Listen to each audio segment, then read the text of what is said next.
Okay, I'm going to do a demo on painting a holly leaf now, just to show you how you can get a glossy look on a leaf. So let's zoom in a bit closer.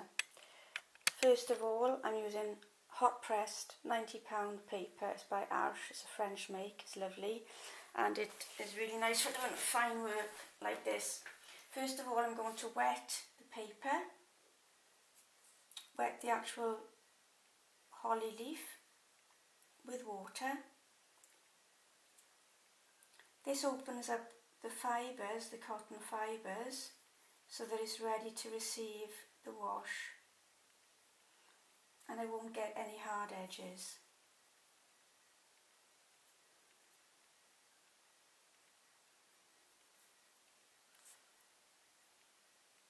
Being as accurate as I can, especially with the outline, with those sharp pointy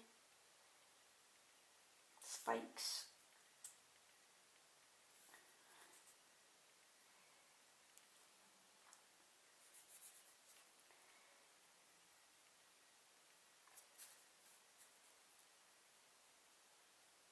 I'm working on stretched paper so that it doesn't buckle when I work on it. You really need to stretch watercolour paper, especially if it's 90 pounds in weight or 140 pounds in weight, because those two lighter weights will buckle and cockle as you work on them if they're not stretched. I've got 2 videos on YouTube all about stretching paper if you want to watch those, and there's lots of other people showing you how to stretch paper using different methods. Whichever method works for you, I'd do it, because then you get a lovely finish and you won't get buckling and cockling, destroying the look of your work. It's a bit disheartening when you're working on something and you've got peaks and troughs and puddles. Okay, so I've wet the entire inside of that leaf now.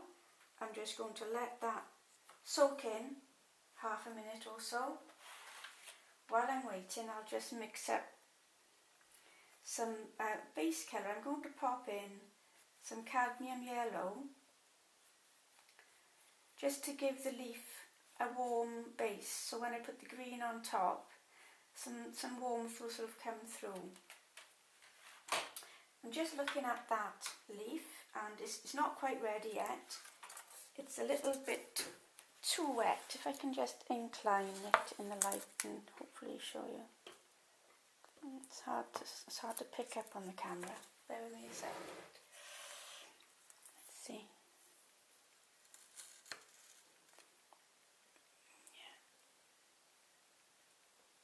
Yeah, if I tip it, can you see there's some water gathering there at the bottom? There. That's too wet to paint into. So you've either got the option of tilting your board around for another half a minute or so to let that that water soak in,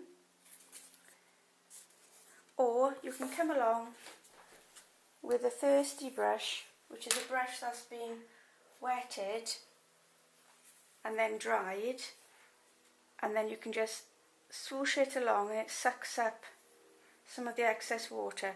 Dry it off again, just make a few passes and it takes off some excess. Now that's much better, that's ready to receive the first wash of yellow. So I'm just going to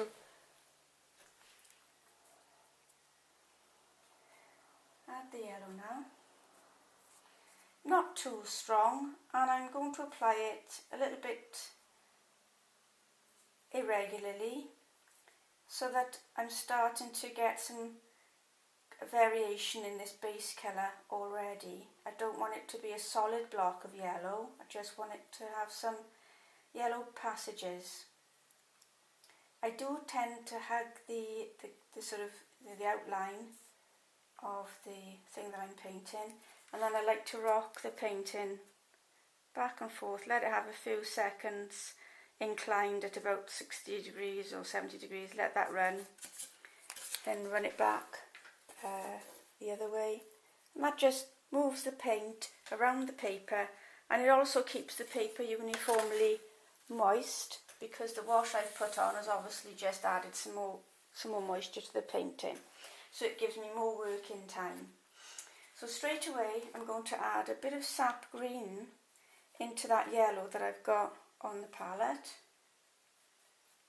I'm going to make it a bit of a darker green by adding some cold Winsor blue. And some French ultramarine as well. Sorry, French ultramarine as well. And then a tiny bit of alizarin crimson, just to neutralise that green. Just to neutralise it. I'm going to drop this green in. And this time I want to, again, not make it a solid green leaf. I'm adding the green here and there and making sure I take it out to the edges, and in a minute I'll tip the board and let it all run. And again, it'll take away my brush strokes and let watercolour sort of have its head and do the lovely things it does on the paper. We'll have some blending and things that I couldn't achieve if I painted them myself. So it's a nice exercise to just let watercolour move around on the paper. So I've got some green on. You can still see some yellow showing through. I'm just going to let this run, tilting it 360 degrees and leaving it have time to gather momentum so that the paint can run very gently in each direction. There, you can see that sheen there. Okay.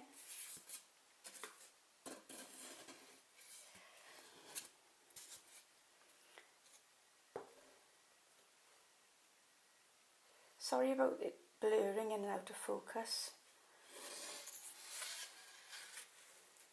Okay.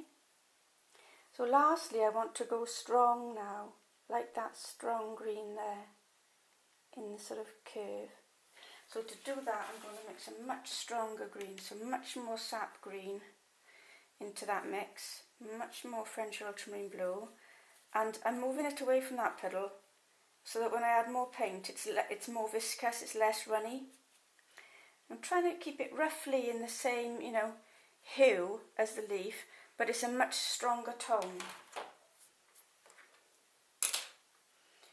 And I'm going to add these sort of crescent shapes in this darker tone, right in there, and maybe take some across the centre of the leaf. But basically I'm focusing on these crescents shapes and taking it out into the spikes on the leaf.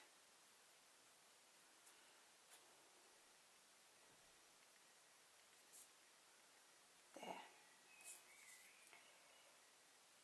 Again, it all looks a bit patchy, but don't worry, because we'll be tipping it again now, just to let that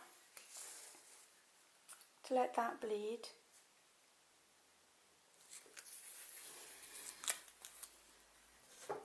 I'll just zoom out so I can show you this.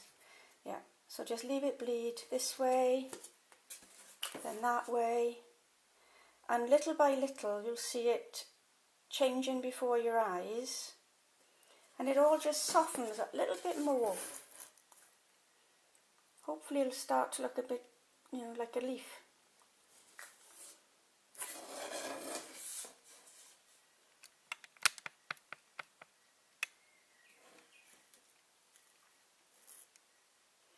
There.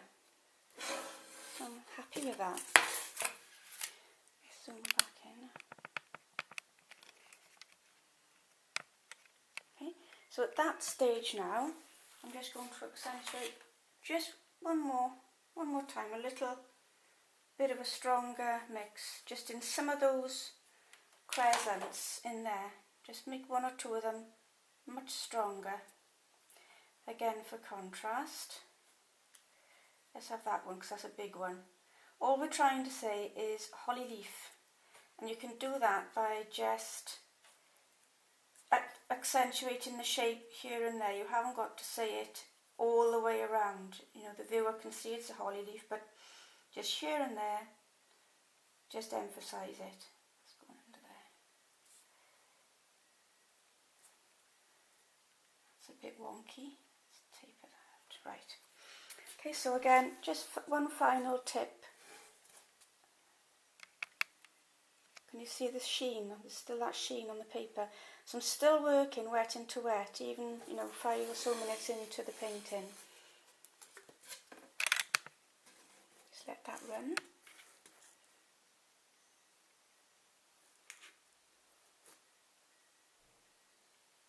So we got some contrast in lights, mids and these darks. And now what we're going to do is we're going to just pull out the highlights and then we're finished.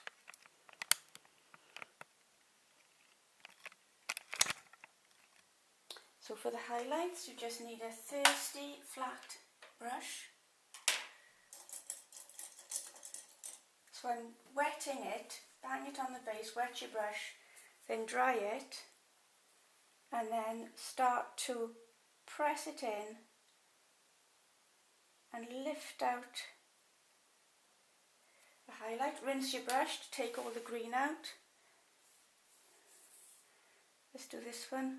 Starting at the tip of that spike, press your brush in and then fan it out, and that takes another triangular shape out there, another highlight.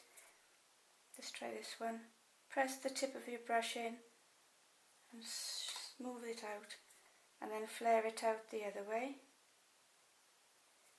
So we're hopefully getting the look of spikes now.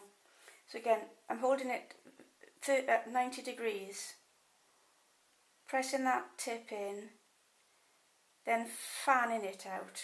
Rinse your brush every time. Press it in and then fan it out. Let's get this one. And let's lift out a central vein. This is thirsty brush, rinse every time. Let's take a little vein out there perhaps.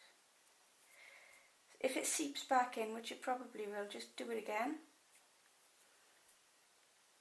Okay, and there is your holly leaf. Okay.